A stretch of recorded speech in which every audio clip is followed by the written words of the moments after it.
choga di entama taga mabalariye elderi en bena elder poinda ka enen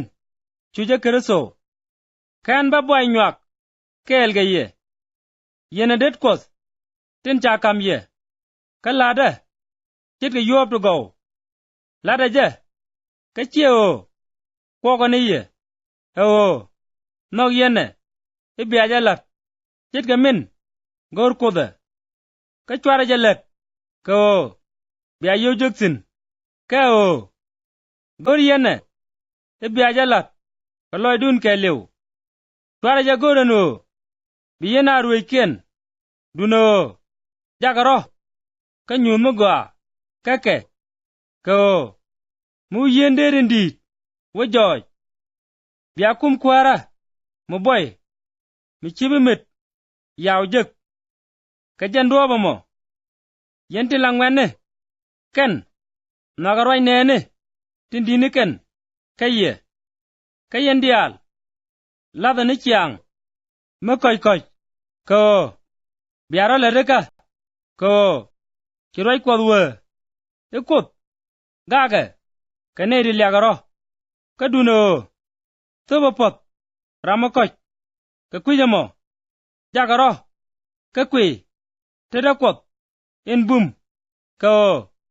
baya kamnyal ka gwada loro kama yeti dial tin dier gaye ko diere ka kwidun roda rodun ka tai jena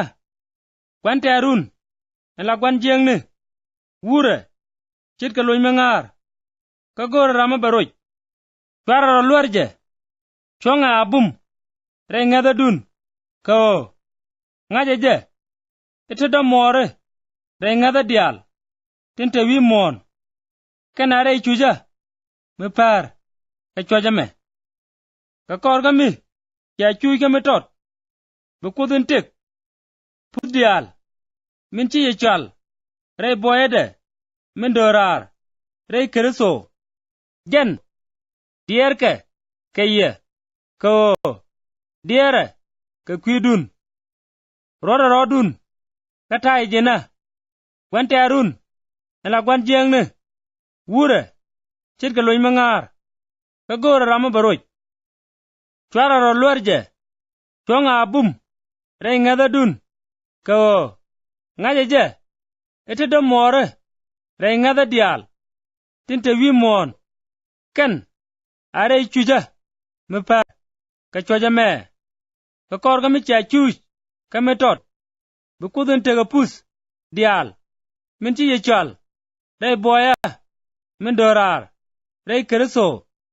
gen poinde baya luak ka baya jaga bum ka baya jaga chung abum abom tega ja amene chankel inono cheye gorwargak echega me ka luak silbanas min chara enu adamandan mangada en chomaye kalari yangaida enu name apop kodin sok chongarede abum ka jidu lokos inte ka babylon min chamek chitke ye jaga yega male ka nerge ye agada nemak nerero kam ne kun ka chem noga krichene amal tege yendial titere kristo